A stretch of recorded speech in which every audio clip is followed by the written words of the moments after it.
Olá, gente! Começando mais um programa Conversa de Preta, aqui no canal da Cidadania TV Quirimurê. Todos os sábados a gente tem esse encontro aqui marcado. Agora é para sempre, gente. Conversa de Preta veio para ficar, porque são tantas pretas que não dá para ter um programa 2, 3 anos, não. Tem que ser por muito tempo, 10 anos, 20 anos. E essa é a minha missão, viu? Então, eu trouxe aqui várias mulheres, né? Que vocês já presenciaram, várias mulheres já passaram aqui com suas histórias incríveis. Tem mais mulheres que vão passar aqui agora. Hoje eu tô com uma aqui, rapaz, essa aqui, todas eu falo isso, né? São minhas referências. Essa também é minha referência. Jacimara Souza Santana, militante do movimento negro, mulher negra periférica, professora agora, historiadora, mas atuou na pastoral dos negros, viu o Olodum nascer? Jacimara, rapaz, que responsa! Muito obrigado por você estar aqui no Conversa de Preta. Esse programa aqui é nosso, a nossa cara. Aqui a gente se vê, aqui a gente fala da gente. Sim, sim. E aí, trazer você aqui para mim também é uma honra, né? Por toda a sua trajetória, eu tenho acompanhado sua história de vida, seus livros. Ela é escritora, vocês vão saber disso também aqui no Conversa de Preta. Mas eu quero que você me conte um pouco da sua história. Quem é você? Quem é Jacimara Souza Santana? Como é que você é construída dentro desse mundo de meu Deus e das minhas deusas? Então, você faz uma pergunta que faz a gente tecer uma memória, não é? Longa, mas em pouco tempo. Sim. A gente precisa verbalizar. Jacimara Souza Santana nasce em Salvador, mas filha de pais que nasceram no interior da Bahia. A família de meu pai nasceu em Encarnação de Salinas, que é um pedaço do Recôncavo bastante preto. Sim. Né? E meu avô, eu lembro muito dessa referência, ele morreu com 100 anos. Minha bisa, ainda alcancei ela. Nossa. Com 115 anos. 115? E eu não sei se era avó de meu pai, né? Celestrina, que ele me conta que essa mulher foi quem tomou a iniciativa de salgar os peixes numa época em que faltava comida, quando tinha o inverno. E aí, quando ela começou a fazer esse salgamento desses peixes, juntando com outras mulheres, toda a comunidade passou a ser abastecida também no inverno em termos de alimentação. Essas histórias me deixam referências assim maravilhosas. Que linda! Me faz buscar, não é, mais e mais conhecer quem eu sou, quais são as minhas raízes. Eu estudei no ensino fundamental no Anísio Teixeira, no Pelourinho, e era na época em que existia o Maciel, mas eu digo que as crianças eram muito respeitadas. Com certeza. Né? Nesse período. E eu fui aluna do maestro Keiler Rego, que tinha um projeto de cantar com as crianças. Sim. Né? E eu fui uma das crianças que participei desse coral e aprendi com as músicas do Olodum, nascente naquele período, que a música era uma arma, era uma forma de lutar. Né? E eu achei isso maravilhoso e eu queria ser professora. Queria ser professora, mas toda a minha família me desaconselhava e meu pai me matriculou num curso de saúde. Sem você saber. E aí eu acabei, patologia clínica, enveredando, depois de tantas outras coisas, para a área da saúde, onde trabalhei 13 anos. Sim, 13 anos. 13 anos, tanto no serviço público, ali no Carlos Gomes, né? Sim, Naquele centro de saúde ainda enorme, Sim. que recebia a gente de toda a Bahia, quanto no SESC, né? Na área de odontologia. Nossa!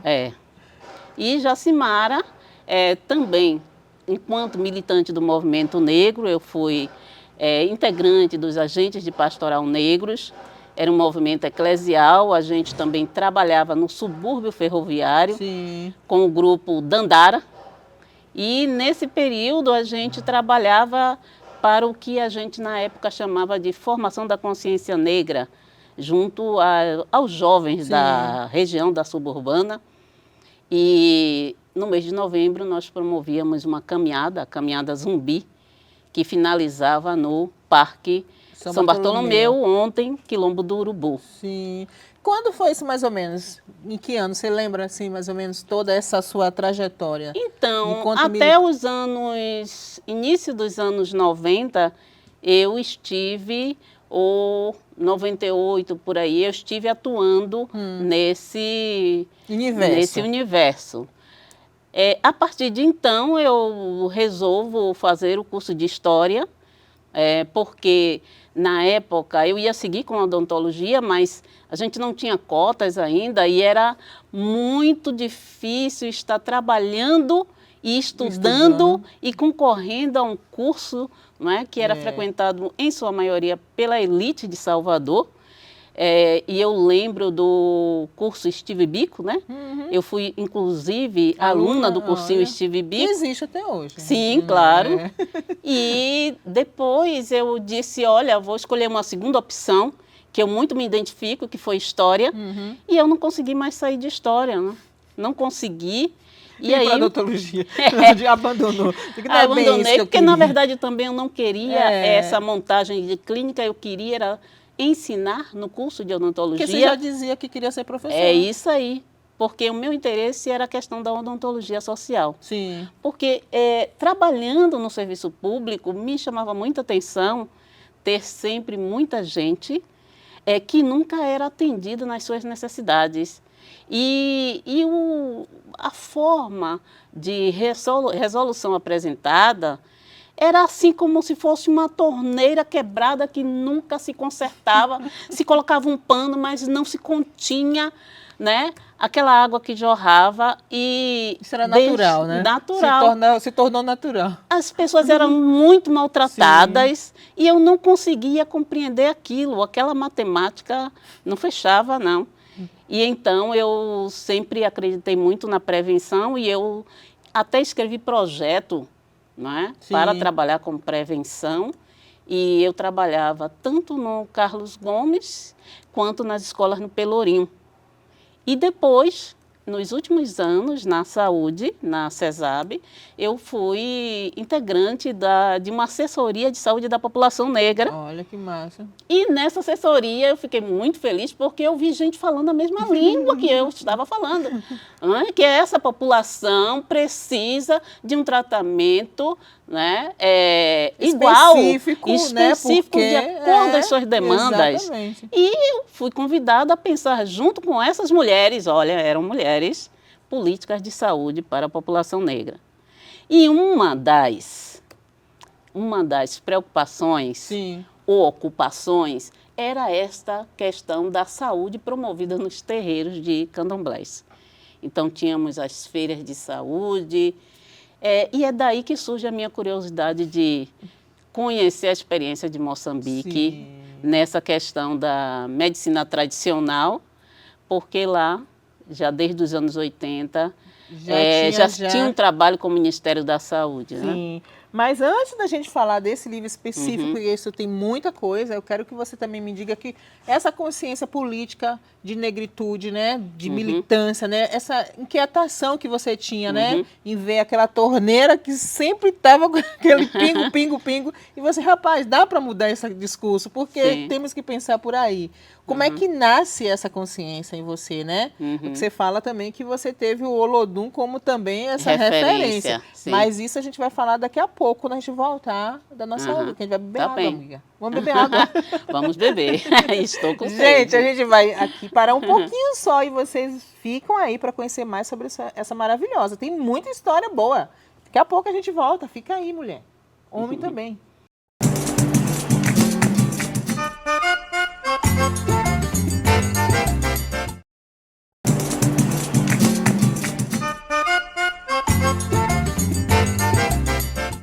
Então, pessoas, voltamos. Eu, Jacimara Souza Santana, essa mulher negra, militante da causa da saúde da população negra, né, Jade? Sim, Vamos dizer isso, sim. né? Porque o movimento negro é esse leque de militância. A gente tem várias frentes para atuar, né? E você atua nessa frente da saúde. Então, estou recebendo aqui no Conversa de Preta também uma mulher que há muito tempo eu queria trazer aqui no Conversa de Preta, como foi o caso de Xerri, do sábado passado. Vocês lembram? Pois é. Jacimara também é a mesma coisa, nunca coincidia com o momento dela, agora coincidiu, né? Aí você me falou de toda a sua trajetória de vida, para mais ou menos fez um resumão, né? Sobre a sua trajetória de vida como mulher negra. E eu queria saber em que momento cai a ficha da questão da negritude, né? Porque a gente não nasce com essa consciência, né? A gente vai aos poucos entendendo que a história foi contada de uma outra forma. E aí a gente vai se observando e adentra o movimento negro. Em que momento cai essa ficha para você? Porque você hoje é uma militante e teve um momento do estalo. Sim. Dina, não conversam conosco em nossa família, em casa, sobre racismo. Nós apenas vivemos as experiências sem saber dar o nome ao que a gente está vivenciando. E eu percebia isso na minha vida a partir do cabelo, que eu não gostava de espichar o meu cabelo. Minha mãe, ela era aquela, segunda mãe, ela era aquela que espichava cabelo das mulheres da rua. E o meu cabelo, ela amava espichar. Então, quando eu tive a oportunidade, eu cortei o meu cabelo bem baixinho e me senti muito feliz. E daí, então, passei a usar o cabelo crespo. Mas eu percebi os olhares. Ali também no ambiente familiar, né? No ambiente familiar, na rua, no lugar onde eu chegava, não é? Mas eu ficava cada vez mais convencida de que precisava usar aquele cabelo daquele jeito. Sim. Depois, eu recordo já adulta, eu num movimento participando como coordenadora dos agentes de pastoral negros a nível regional. Eu tinha ido a uma livraria aqui em Salvador comprar um livro, só que eu tinha um similar. Esse livro era para encaminhar a uma outra pessoa, a uma outra liderança, e eu fui parada no meio da rua, inclusive Carlos Gomes, onde eu passava todos os dias para trabalhar. Você trabalhava ali, né? Que eu tinha que voltar à livraria porque eu tinha roubado um livro. E nesse dia, que juntou tanta gente, e tinha um homem também negro querendo me levar para a livraria para eu prestar conta do roubo que eu havia feito, e eu achava que aquele homem era que queria me fazer algum mal. E depois, observando isso, eu disse, poxa, isso é racismo, o racismo existe. Eu fui no fundo do poço e disse, eu não posso ficar sem lutar contra isto. E depois disso, o momento mais forte foi em 1988, quando teve a campanha Ouvi o Clamor deste Povo, que era o lema negro, o negro é a fraternidade. Aí pronto, quando eu vi aqueles movimentos na rua, nessa época eu ainda fazia experiência numa casa religiosa, eu fui para a caminhada, eu voltei com faixa, eu fiquei maravilhada e pronto, eu não tive mais volta. Então, eu fiz parte desse movimento eclesial, que são agentes de pastoral negros. Lembro das críticas dos meus colegas dos outros grupos de movimento, dizendo esse movimento eclesial, porque a igreja foi escravocrata, mas foi essa militância, Dina, que me levou ao candomblé, por perceber o lugar que a mulher ocupava no candomblé, como uma liderança, né, como cheia de sabedoria, como agregadora, né? E eu disse, eu quero ter esse referencial de mulher, eu quero aprender a ser mulher como essas mulheres. E por isso eu me aproximei de uma comunidade religiosa de matriz africana. Também foi a militância que me levou a gostar de estudar África, querer Sim. estudar África, porque a África aparecia como uma referência para a afirmação da identidade negra. Mas falava-se tanto em África, mas parecia essa África ainda era muito longe e ao mesmo tempo era muito próxima. Próximo, sim. Era próxima nos blocos afros, mas era longe essa África do outro lado do Atlântico, do outro lado do Índico, não é? Conhecíamos pouco. E aí veio a discussão sobre cotas, sobre a Lei 10.639, Durban, né? Antes tudo isso ainda, 500 anos, né? De resistência, luta lá em Porto Seguro. Sim. Não temos que comemorar, né? Nós temos 500 anos de genocídio, escravidão, precisamos de reparação. E aí eu disse, eu vou estudar História da África, vou aprender a ler para ensinar minhas camaradas. E aí comecei a me enveredar por esse estudo, visitando a casa de Angola, aqui em Salvador, na Baixo Sapateiros. Fica ali perto do quartel do bombeiro, né? Isso. E comecei a ler umas revistas. Sim. Que gerou a pesquisa do mestrado, né? Com as mulheres nessa revista, depois da independência. E pronto, daí... Daí não parou mais. Que continuei. aí surge esse, Médicas Sacerdotisas, né? Esse foi o primeiro, não, esse é o segundo. Esse é o segundo. Depois vem Saúde das Populações Negras na América e África, né, que é o segundo. E aí a gente vai falar o terceiro, isso. A gente vai falar um pouco sobre esse aqui, Jacimara, Médicas Sacerdotisas, que você fez a partir da sua experiência em Moçambique? Sim, em Moçambique. Em Moçambique. Você foi até Moçambique? Aham. Ah, gente, tá bom. Aqui não tem brincadeira, não. E aí você, a partir dessas suas observações, né, caindo a ficha, né, seu lugar de fala, seu lugar enquanto mulher negra, na saúde pública, né, trabalhando com a saúde da população negra, observando como também dentro desses órgãos públicos o racismo estrutural, né, como ele é forte, você vai para estudar a história, lógico, né? E se ver na obrigação de trazer essas experiências, né? Através desse livro que eu queria que você falasse um pouco sobre ele, para que a gente possa entender que material é esse, porque aqui é um material histórico. Sim. E como foi essa sua experiência de estar em Moçambique? Você viveu quanto tempo lá? Então, Moçambique é a primeira vez que eu fui em 2010 para fazer uma coleta parcial de documentação, justamente para fundamentar o projeto de pesquisa, né, que era voltado para a história da saúde em Moçambique. E isso também, esse interesse também estava relacionado ao estudo anterior do mestrado, porque eu vi que mulheres na condição de sacerdotisas apareciam muito na revista, mas eu percebia um certo conflito com o papel social que essas mulheres exerciam. Então, eu queria saber por que esse conflito e fui justamente observar que ele tinha nascido na experiência da colonização portuguesa e se arrastou pelos primeiros anos após a independência. Então, esse projeto que eu desenvolvi na Unicamp, né, no doutorado em História, me possibilitou ter uma bolsa, acesso a uma bolsa que me permitiu passar um ano em Moçambique.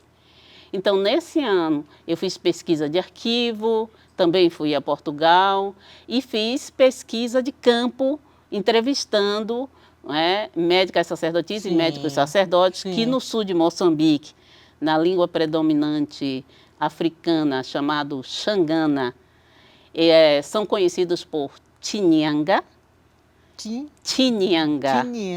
no plural e Nhanga no singular. Pode ser que soar estranho, mas as canções do candomblé de Angola possuem muito esses termos, Nhanga, Ngoma, Ngangá. Até a Ivone Lara, ela tem uma canção, né, que chama Axé de Nhanga, só que é escrito com variações, né?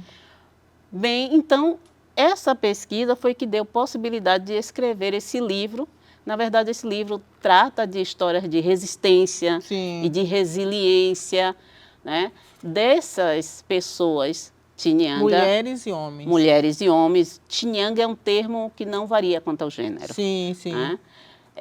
Contra as tentativas de criminalização, de epistemicídio e pirataria impostas pelo domínio colonial português, não é? E que se arrastou aos primeiros anos após a independência. Tudo você trouxe, você percebeu durante essa pesquisa, conversando, dialogando. Conversando sobretudo com mulheres, porque elas predominam nesse ofício. E aí eu quero, Jacimara, a gente vai, Jacimara, isso. Gente, é muita coisa, então eu tenho que decorar tudo. Mas eu fico curiosa para saber como foi essa pesquisa em campo. Como é que você se deparou com essas informações, né? E o que você percebeu dessas informações. Então, a gente vai parar só um pouquinho, gente, para eu reformular as ideias. E aí eu volto com vocês para ela falar mais, tá bom? Fica um pouquinho.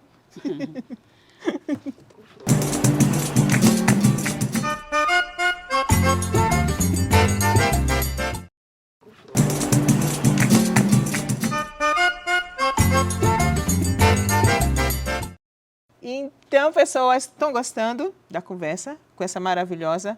Rapaz, fique no Conversa de Preta que vocês vão se deparar com outras maravilhosas. Nos próximos sábados, tem aqui Sandra Munhoz, a maravilhosa, também vai estar aqui.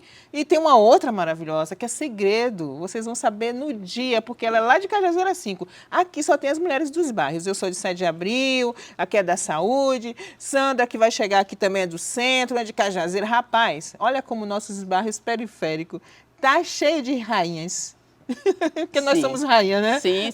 Vamos dizer a verdade, gente. Nós somos rainhas, né? E mulheres incríveis que estão tentando modificar esse sistema. Porque a gente tenta, né, Jacimara? De alguma forma, mudar o curso dessa história. E a gente tem conseguido. Porque só trazer você aqui como historiadora, né? E você trazer essa riqueza de informação, a gente vê o quanto a gente avançou. Quanto o movimento negro foi importante. Muito. Para que a gente hoje pudesse ter esse programa aqui, o Conversa de Preta. Muito. Isso aqui é fruto do movimento negro, né? Eu sou uma militante do movimento negro, você é uma militante do movimento negro. Todas as mulheres que passam aqui têm um pouquinho dessa experiência. Então, a gente só fica feliz, né? Que a gente tem conseguido só te entrevistar e mostrar para minhas telespectadoras, né?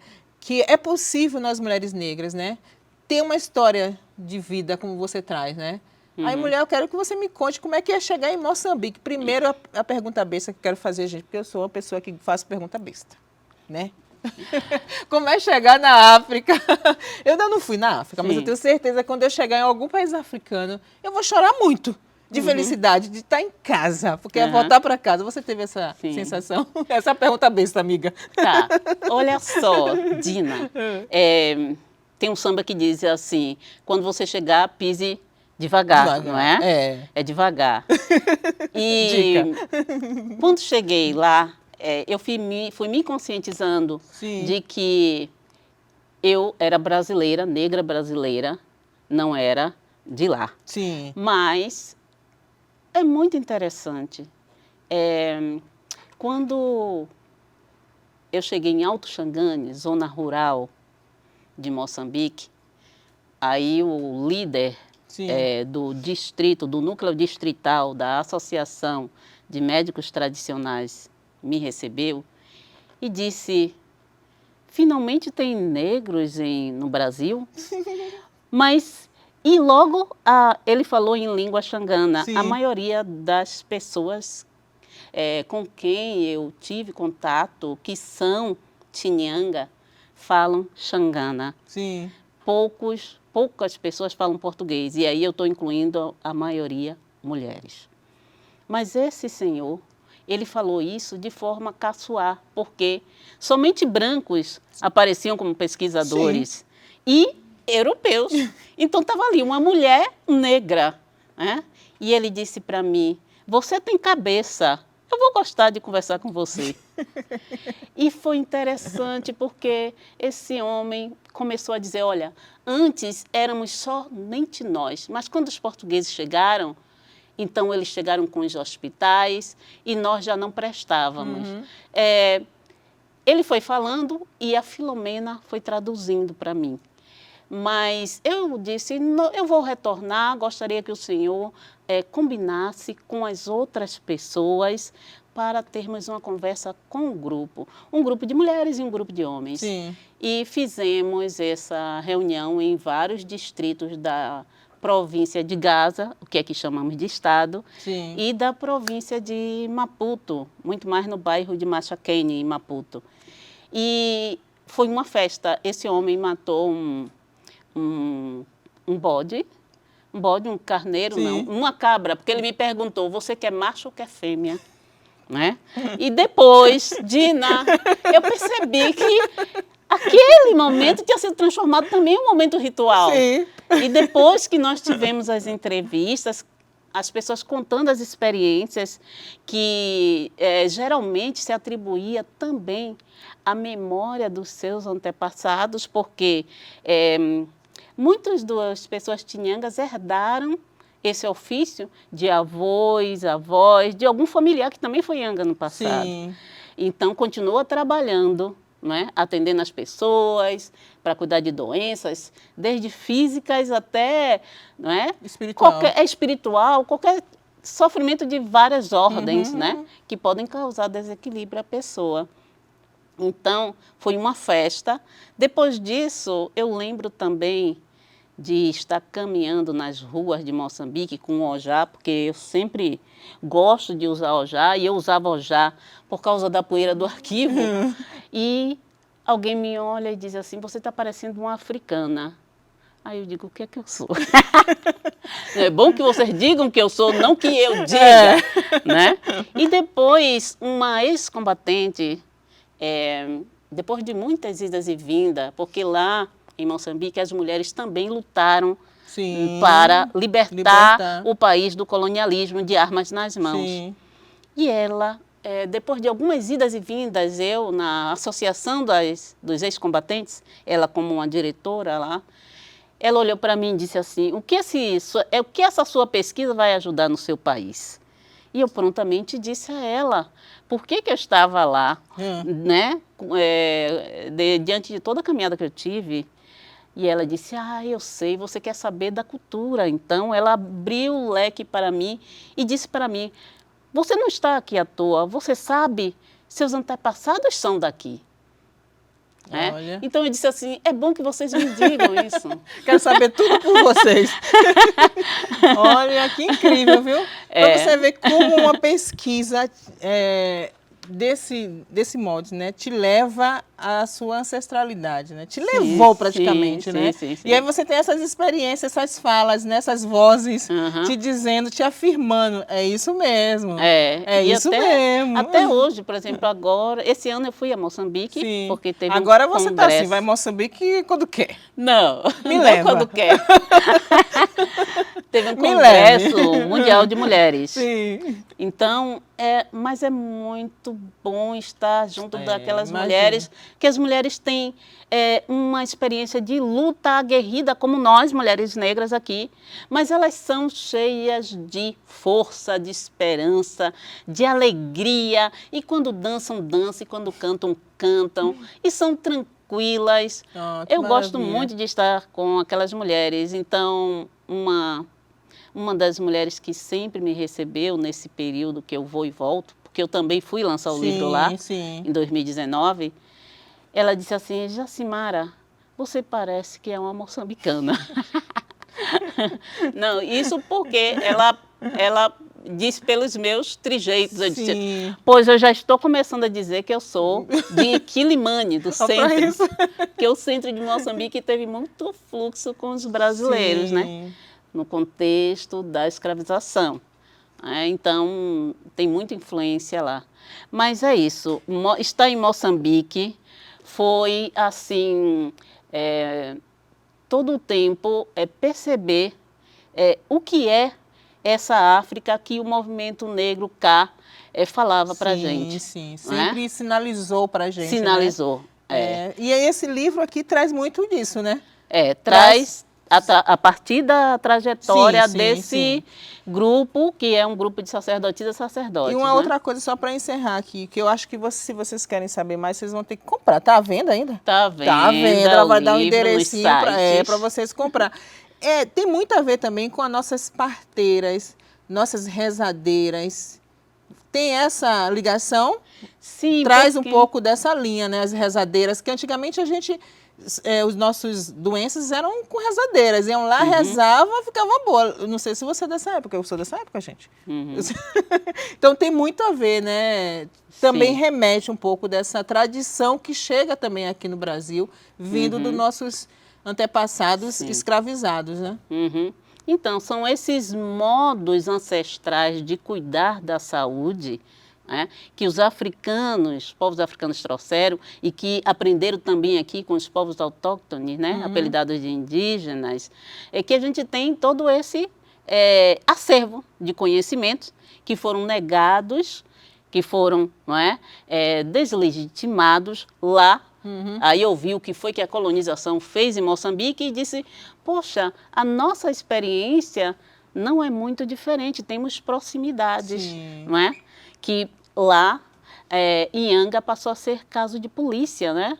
Gente que era preso, gente que era castigado, ou tinha seus objetos sagrados confiscados. É diferente daqui? E as mulheres lá foram de fundamental importância porque foram elas que atuaram como as maiores guardiãs e transmissoras desse legado, né? Então, não é à toa ter hoje mulheres de forma predominante nas associações e quem não é também ligado à associação da Metramo, a gente encontra, são mulheres que têm esse conhecimento das ervas, que cuidam de crianças, que cuidam de pessoas até mesmo com HIV/AIDS, quer dizer, como tratamento auxiliar, tomando também um retroviral. Então, gente que, mesmo não recebendo espíritos, não entrando em transe, recebem orientações através de sonhos de como resolver aquela doença, né? Ou joga, né, consulta o oráculo. Então, existe esse conhecimento e essa grande biodiversidade em África, segundo Charlie Mbembe, 1/4 da biodiversidade do mundo está no continente africano. E todo esse conhecimento que, ao longo da história, ele foi saqueado, não é? O interesse, por exemplo, dos europeus em relação às plantas medicinais e alimentares no continente africano se dá desde quando eles se interiorizam no continente. E desses aprendizados, por exemplo, que a gente tem a descoberta, não, a identificação da quinina, que vem da quina, e que gera, por exemplo, né, vários medicamentos como a cloroquina. Conhece a cloroquina, né? Todo mundo conhece, né, gente? Ninguém vai dizer que não conhece a cloroquina. E, no entanto, a gente tem, nesse contexto atual, um avanço. A Organização Mundial de Saúde ela fez um atlas no mundo para perceber essa questão da saúde e observou que na atenção básica o maior serviço é dado por parte de pessoas como Tinhanga, em suas indombas, que é como chama as casas de atendimento, né, lá em Moçambique, e aqui nos terreiros, as Ialorixás. Pois é, então tudo começa em África. Jacimara, assim, um prazer, viu? Acabou a nossa conversa, viu? Acabou já? Acabou. O cinegrafista já tá ali me olhando. Ele já tá ali, já olhando pra gente, cara feia, porque de hoje que ele disse que acabou, mas eu tô puxando a conversa. Mas eu quero te agradecer, acima de tudo, por você ter vindo aqui, fazer essa conversa com a gente. E você diga pro pessoal onde achar esse livro aqui. Gente, eu tenho o meu, tá? Tem um de vocês também, porque aqui realmente é um livro de história. Verdadeira. Então, esse livro vocês podem encontrar em diversos sites, na internet, porque sites de livrarias, inclusive o site da LDM, né? Depois desse livro, a gente tem também o livro, esse último que foi lançado pela EduNeb, né? Sobre história da saúde das populações negras na América e África. a própria Duneb está, né, disponibilizando para venda. Pronto. Esse aqui eu vou ter que convidar ela no próximo ano para vir aqui no Conversa de Preta para você falar sobre esse, né? Porque esse aqui a gente levou o programa todo e não terminamos. Não terminamos. Pois é. Então é isso. Então, agradecer, amiga, por você ter vindo, Conversa de Preta, viu? Obrigada. Quando você for a Moçambique, me leve, Claro, por favor, né, claro. gente? Fazer um programa lá. Eu quero entrevistar essas mulheres lá. Vamos organizar isso. Elas amam falar. Vamos organizar isso pra gente ir lá. Meus amores, ó, o programa acabou hoje, mas eu vou dizer pra vocês que sábado que vem eu tô aqui de volta. Aproveitem, mas me seguir lá no Conversa de Preta e segue também a Jacimara. Sim. Tá certo? Tamo juntas sempre. Beijo no coração e até o próximo sábado, meu povo. Eu quero ter uma casa na floresta com pomar e uma mina com água cristalina pra poder te cultuar. Ora, Oxum, eu quero ter uma casa na